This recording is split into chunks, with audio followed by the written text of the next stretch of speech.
Ah, a lovely natural area. How beautiful, pastoral, serene.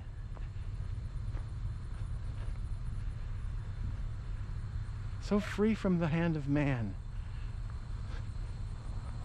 Devoted to nature. All the lovely things.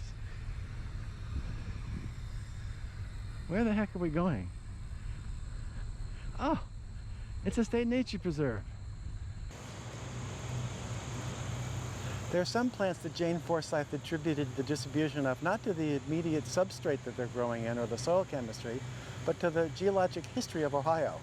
And one of the forces that she mentions is an ancient drainage system known as the Taze River that flowed in pre-glacial times northwest across Ohio, present-day Ohio, and then west to the present-day Mississippi River drainage.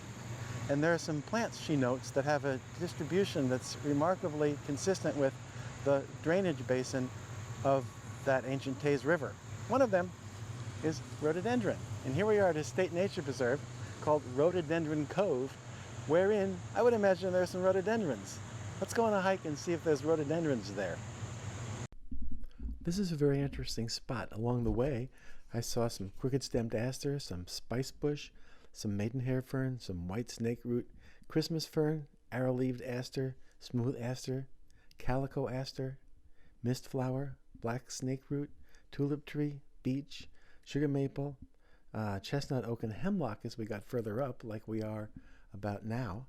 And the site doesn't have tons of invasive plants. One of the things that it used to have is garlic mustard, but there's less garlic mustard than there was before because of the work of a really good management organization called the Ohio Natural Areas Preserves Association. And they go to state nature preserves on a volunteer basis and pull weeds, cut shrubs, and do maintenance to make sure that the natural areas stay, well, nice and natural. Now here we are getting higher and higher up in elevation and more to the thin soil where the sandstone boulders are, and hopefully we'll soon encounter some rhododendron. Ooh, I think I see it up ahead. Well, here's the eponymous rhododendron of Rhododendron Cove. Eponymous. Is it the rhododendron that's eponymous, or is it the cove? Anyway, this is it. Rhododendron maximum. This is an unusual kind of life form, growth form. It's a broad-leaved evergreen shrub. It's an Ericaceae, a plant family that's got a strong affinity with acid sites. Let's take a little closer look at this beautiful rhododendron.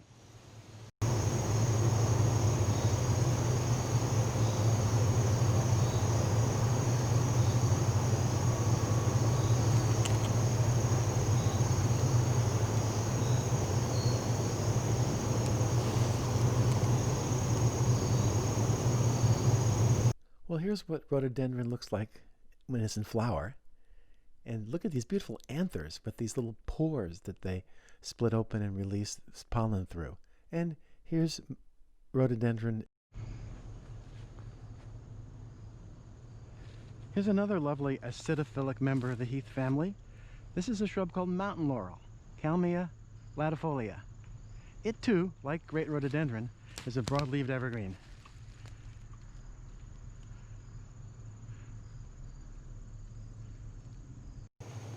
Here's another acidophile. This is a broken off branch with some still recognizable leaves of Quercus montana. Sourwood, Oxydendron. This is Smilax, greenbrier. It's a woody monocot, one of our few woody monocots. And it's a vine that's climbing at the moment on a blueberry, which is another member of the acid-loving heath family. Pines are denizens of acidic sites. The evergreen lifespan is an adaptation to low nutrient conditions, so they don't have to make new leaves every year. This one, with its 2 needles per cluster, is scrub pine, Pinus virginiana. This is something you don't see every day that you would have seen every day if those days had been in the 19th century or any time before that, and maybe a few earlier years of the 20th century. This is American chestnut, Castanea dentata. And this is a tree that was dominant over much of the Appalachians, including around here, and it was virtually wiped out by a fungus disease from Asia. It's a disease that affects the bark of trees, so the trees have to get sort of pole size or larger to succumb to it. The root systems stay alive in the stumps, and so sprouts from the stumps have been persisting, for, well, 100 years after the tree's been virtually eliminated. Castanea dentata, American chestnut. Castanea dentata, American chestnut. It's in the beech family, which is also the oak family, but looks more like a beech than an oak, so let's call it the beech family, Fagaceae. And it's got toothed leaves. Look at these teeth, these eponymous teeth. The teeth that the plant is named after. And they're long leaves, fairly broad, fairly sharply toothed, alternate in arrangement. Castanea dentata, American chestnut, a mere remnant of its former self.